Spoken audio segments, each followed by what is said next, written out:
Let's read Scourge of the Grey Quarter by Frilgeth Horsebreaker.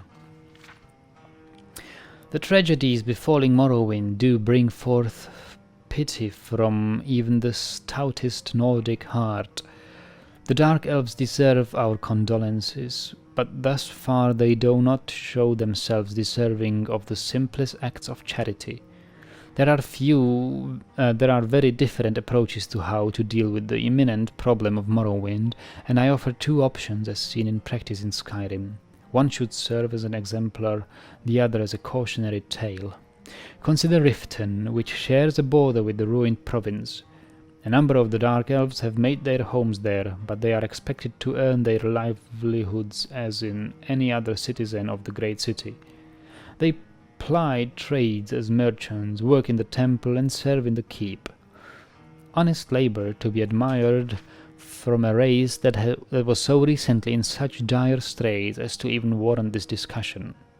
Today the city still has its share of problems, but they are not traceable to any influx of outsiders in their presence. In short, the Dark Elves have properly assimilated themselves into the Skyrim way of life to be expected from a newcomer to these lands. For an alternative approach, we only have to look at the once proud city of Windhelm to see what can happen when our arms are cast too wide open in welcome. To think that the city of Ysgramor, whose very name was made in driving out the elves from our sacred home, would open itself as a welcome destination for any refugee from the smoking sulphur is a disgrace to the very idea of being a Nord. Wait, city of Ysgramor, whose very name was made in driving out the elves, our sacred home, would open itself. Does it mean that Windhelm's native name is Ysgramor? Probably.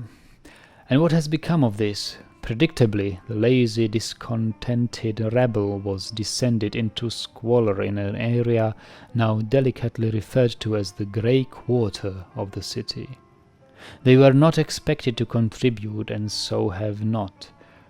That they attempt to make over a proud Nord city into a little pocket of Morrowind is insulting enough, but the amount of unrest they have provoked even within the proper city walls should give any other Jarl a reason to fear.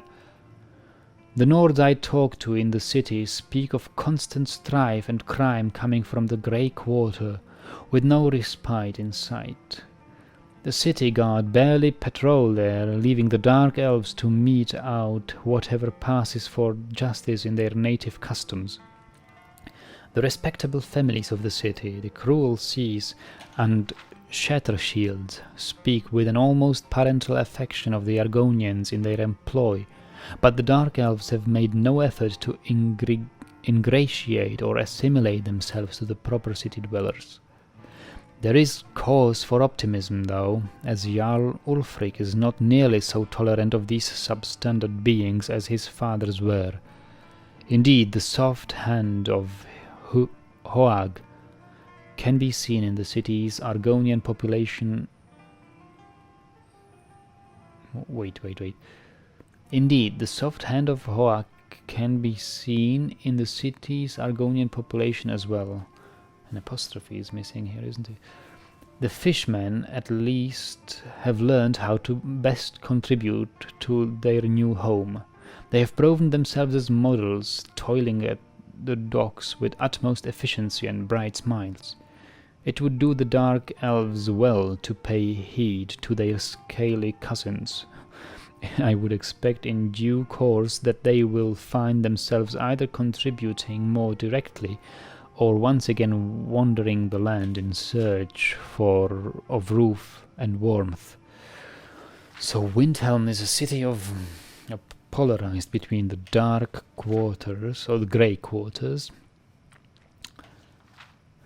Argonians assimilated there quite nicely. It's good to know these background of cities. I like it when I know these facts. That's why I like to read books, because visiting Windhelm without this background knowledge, I wouldn't think anything. I wouldn't know what to think. Now I know what people live there and what city problems are there. Cruel Seas and Shatter Shields are some native Nordic families which employ Argonian servants, and they are quite happy with them, but the Dark Elves somehow don't want to accept the order Stormcloaks or Nords have there. But that's okay, because although I want to help Ulfric Stormcloak with the rebellion in Skyrim, I'm not totally a fan of him. Having read that what he does to the native men of Skyrim, these Forsworns, maybe I don't know the Nords to be the next ruling force of Tamriel either. I want Khajiits to become that.